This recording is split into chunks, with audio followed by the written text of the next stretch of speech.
Hello, hello. Start of a really big week here. TC on assignment.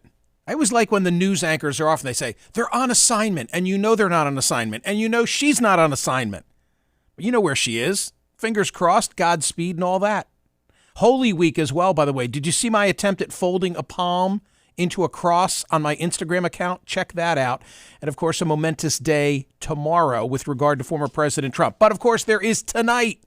Tonight is the night in my hand. I've got my ticket to all the action. College basketball championship game, UConn, San Diego State. Great news, you can now bet on sports in Ohio, with the BetParx Sportsbook app, the only app that I recommend. BetParx now in Pennsylvania, New Jersey, and now in Ohio. Lots of fun. The BetParx Sportsbook app has you covered for tonight's championship game, plus pro baseball, basketball, hockey, all stuff going on. But most importantly, 9:20 tonight, UConn, a 7.5-point favorite against San Diego State. The over-under, 132.5. What's it mean? A $50 wager on the underdog. I love the underdogs. San Diego State to win outright pays $137.50 if they can beat the favorite, UConn, who is the heavy favorite. All new users, bet $10, get a $125 credit in sportsbook bonus if your first bet wins. BetParx.com, they have the terms and conditions. Got to be 21 or older in Pennsylvania, New Jersey, or Ohio. Gambling problem, call 1-800-GAMBLER. Enjoy all the action tonight with BetParx. Time now for the Monday headlines from Smerconish.com, the newsletter. So the YouTube thumbnail, as we call it, the little frame that advertises what I'm eager to chat about, addresses the poll question, Manchin in the middle. It's all about Joe Manchin, and I'm asking as a poll question, could Joe Manchin be elected running third party in 2024? You'll remember that recently, I think it was 2 weeks ago, had a conversation here about No Labels. You know, No Labels, the nonpartisan group, right now with an effort underway to get on all 50 state ballots as a placeholder for a potential third-party candidate. They say they have no one specific in mind, but that if a majority don't want either major party candidate, then they want to be ready. They call it an insurance policy. And it's controversial because many Democrats say all you're going to do is be a spoiler and elect Donald Trump. Paul Begala opined as such in a CNN.com piece. I had Ohio Congressman, Senate candidate Tim Ryan talking about this here recently, as a matter of fact. And there's a group called The Third Way. They, too, oppose it. They note in a release that they put out that No Labels is serious. No Labels told David Brooks for his New York Times column that this is a $70 million project, that they have more than $46 million pledged or raised as of September of 2022. They have more than 400 circulators actively collecting signatures. They are on the ground seeking spots on the ballot in multiple states, including battleground states like Florida, North Carolina, Nevada. They say that they will be able to compete in at least 23, and that they've already won ballot access in Colorado, Arizona, and Oregon. And they have slated a nominating convention for April of 2024 in Dallas.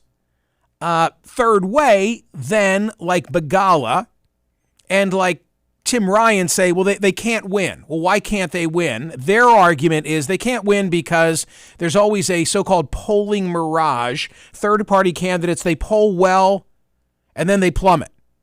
Gary Johnson hit 10% in 2016. Ross Perot hit 36% in 1992. John Anderson hit 26% in 80. By election day, they'd all cratered. And, you know, this gets my goat. They say, well, you know, people say they're independent, but they don't mean it. I mean it. The latest Gallup numbers say, this is the latest numbers from Gallup, and this is consistent. Like, this is not a one-off.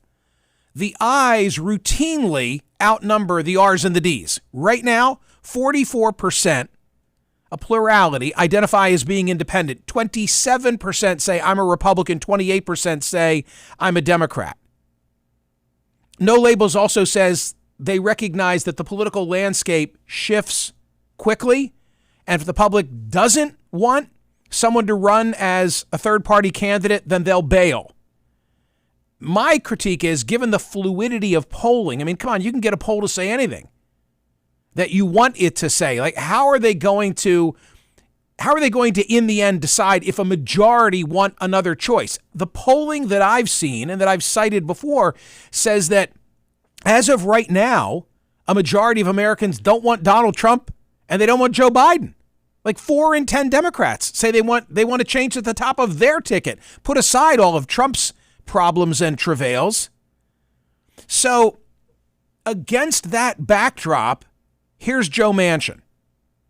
And he appeared with Dana Bash on CNN yesterday from the story at CNN.com posted at Smerconish.com. Senator Manchin declined to say Sunday whether he would run on a centrist presidential ticket, but the moderate West Virginia Democrats said Americans were sick of the political division in the country. Quote, "We cannot basically have a divided country, and we cannot withstand that. There's a movement going on that people want to bring the extremes back to the sensible and reasonable, responsible middle." Amen to all of that, Senator Manchin. He didn't respond when he was asked by Dana Bash whether he would consider running for president on a ticket of the business-friendly centrist group No Labels, which is seeking to get on the presidential ballot in all 50 states. He's up next year. So Manchin's got to decide, am I running for president? Am I running for the Senate? Donald Trump, of course, won West Virginia by 40 points. So it remains to be seen what he will run for. It sounds certain that he's going to run for something. My filing date is January 15, 2024, and I will make my decision maybe a little bit before that, but not until the end of the year, said Senator Manchin. All right, so vote at Smerconish.com. Could he win running third party? I mean, we talked when we had the conversation about No Labels, like who could fill that void? Conceptually, many of us like the idea of there being a legitimate third-party candidate. And then there's the question of, okay, who? And it's an awfully short list. It's got to be a recognizable name and somebody who could raise a lot of money. Would Joe Manchin get on that debate stage? Could he meet the threshold, the 15% for the Commission on Presidential Debates, assuming there are going to be the conventional debates that we've come to recognize? Yeah, I think he could get on that debate stage. Other polling that I find of significance. So Saturday, the poll question at Smerconish.com, in line with a commentary that I delivered on CNN about the indictment of Donald Trump, asked, would Donald Trump have been indicted by Alvin Bragg if Trump were not running? Ready for this? 52,460 votes. That's a football stadium. That is a football stadium that voted. 79.94% said yes. To which I say, no way. No way. They say yes. Even if Trump weren't running for these facts, and I'm only talking about hush money and Stormy Daniels. I'm not talking about the other stuff, Mar-a-Lago. I'm not talking about January 6th. I'm not talking about Fonnie Willis in Fulton County. Just for this, would he still be indicted? And 80% say yes. I don't agree with it. Friday, I'd had a similar poll where I asked, is the prosecution political? And 73% said no. And I see those in tandem with one another. Okay, so that is my thoroughly unscientific polling. You know, the poll questions at Smerconish.com are a lot of fun, good fodder for conversation. I love your suggestions, but they're not scientific. ABC and Ipsos did a scientific poll with appropriate weighting in terms of, demographics all being covered. And the story lends itself to very different headlines. It's like a Rorschach test. In other words, you could write this one of two different ways. One way you could write it is the way that they wrote it, which is to say that a plurality of Americans support these charges having been filed against Donald Trump. That's the headline that they put on it. Plurality of the public supports a Trump indictment. And it's true, 45%, a plurality in this case, say that Donald Trump should have been charged in connection with the Stormy Daniels case. And it breaks down, as you would imagine, along partisan lines. 9 in 10 Democrats say, yes, he should have been charged for this. Republicans, 6 in 10 of them say he shouldn't have been. Independents are more evenly divided. But there's another finding in this same poll. A plurality of Americans, 47%, say the charges against the former president are politically motivated. Wait a minute. Combine the two. You're telling me a plurality say Trump should have been indicted and a plurality say, yes, it's a political indictment. So many, I don't know the overlap. So I'm going to try and word this safely. Many Americans believe this is a political prosecution and they're okay with that. That's scary to me. I mean, that is absolutely scary to me that you're okay believing, and I don't mean political in that it emanated from a presidential election. I mean that it's politically motivated by the prosecutor. Many Americans in a scientific poll, ABC and Ipsos, say, yeah, it's political. Yeah, he deserved it. Such, I think, is their hatred, many, not all, for Donald Trump. Like, you're just beyond it. Enough. Get rid of the guy. I have such fatigue, say many people, that I'm willing to accept even a political prosecution. I think that's frightening. And look out if it's a political figure that you support and someone else is now bringing a political prosecution against them. I mean, that's what John Yoo told us when he was here in studio with me, the Berkeley law professor, when he was here last Friday. You know, what stops a red state district attorney from launching an investigation of the Bidens? Maybe there's a conservative district attorney in Delaware who says, I want a piece of that laptop case. So I thought that was really, really interesting. Really interesting. Okay, beyond whether people support the indictment, more polling data. I know I'm hitting you with a lot of polling data, but damn, is it interesting. How about this from Yahoo and YouGov? From Yahoo and YouGov. This is the first poll that looks at the political ramifications for Donald Trump. Remarkable. He's getting an enormous benefit, at least so far, among Republican voters. It shows Trump surging to his largest ever lead over Ron DeSantis, his likely 2024 primary challenger, as Republican voters rally around the only president in U.S. history to face criminal charges. In the previous Yahoo YouGov survey, which was conducted less than 2 weeks ago, it was Trump 47, DeSantis 39, 8-point lead. As recently as February, DeSantis was ahead of Trump, 45-41. Now, ready for this? In the brand new first post-indictment poll, Trump laps DeSantis by 26 points, 57-31. So, as we've said so many times, nobody has seen the indictment. We don't know. Maybe there's a surprise in it tomorrow. There are much bigger things about to unfold relative to Trump. The Jack Smith prosecution for Mar-a-Lago, the Washington Post story that is posted at Smerconish.com today, which I've discussed, says that the Justice Department has new evidence that interests the Justice Department about potential obstruction of justice by Trump at Mar-a-Lago.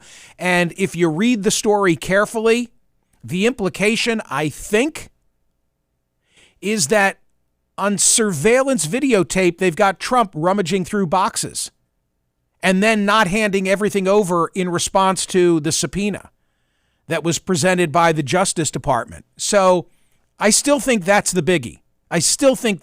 And they may all come. All of these indictments may come. Maybe it's easier now that the ice has been broken for Fani Willis to indict in Fulton County, for Jack Smith to indict relative to the Mar-a-Lago docs. But thus far, among Republicans, when they look at only this indictment, they rally around Donald Trump. They rally around Donald Trump, and the margin by which he leads Ron DeSantis is much larger than it had been before, which is really amazing. So those are all the, well, they're not all. We've got a lot more. Go to Smerconish.com and see other headlines, but those are the main political headlines. There's other news at Smerconish.com today that is worth your attention. I loved from the Asbury Park Press the story about the boss, Bruce Springsteen, at Madison Square Garden this weekend. I saw Bruce in Philadelphia 2-3 weeks ago. Loved the show. Amazing energy that he and an 18-member band bring to the stage. If you're a Boss fan, or maybe you've never seen him, but if you have the opportunity, go see him. I didn't get to hear him do, in Philly, Jungle Land, which, by the way, was my prom theme song. Yeah, that was my ours was not Stairway to Heaven. It was Jungle Land, largely because one of the officers, a good friend of mine, Jim Benstead, was such a Bruce fan. I think he was like the class vice president, and he insisted that Jungle Land be the prom theme song, and so it was. But I'm reading from the Asbury Park Press. How could you not? The Jungle Land performance, which also included Stephen Van Zant's regal guitar solo, worked well within the show's overall theme, mortality and rocking hard into that good night. It's a good way to sum up the show. Springsteen and the band played 27 songs in just under 3 hours. They also note the celebrities who were in the crowd, including Beatle Paul McCartney, who seemed to enjoy the show, seen on a fan video singing along to Glory Days with the Boss. Springsteen's concert began a 2-week run in the New York, New Jersey area. Barclays Center in Brooklyn, UBS Arena in Belmont Park, Prudential Center in Newark. That then ends the U.S. arena leg. They then go to Europe, Springsteen and the E Street Band, and then they come back to the States for big outdoor shows. I know 2 in Philly and many others around the country. Okay, do you remember, I haven't updated on this for a while, but do you remember how my CNN producer, Catherine, she's wonderful, gave me Apple tags as a Christmas present? And because I'm so trash obsessed, I put one of them in recycling, hoping that I could then track my trash on a slow boat to China. Instead, I was able to track my trash to my local dump, and then, like 50 minutes away from my house, another dump in Birdsboro, Pennsylvania, near Reading. And that's how it ended. Like, if I open my phone, and I did it earlier today just to see if there's any update, it's like last seen in Birdsboro, PA. But the point is, that was my use of Apple tags. How about this from the Star-Telegram in San Antonio? Before a Texas family's truck was stolen from their home, authorities said that they tagged it with a GPS tracking device. The family was then able to track the stolen vehicle with the Apple AirTag hidden within it. So said a San Antonio police officer.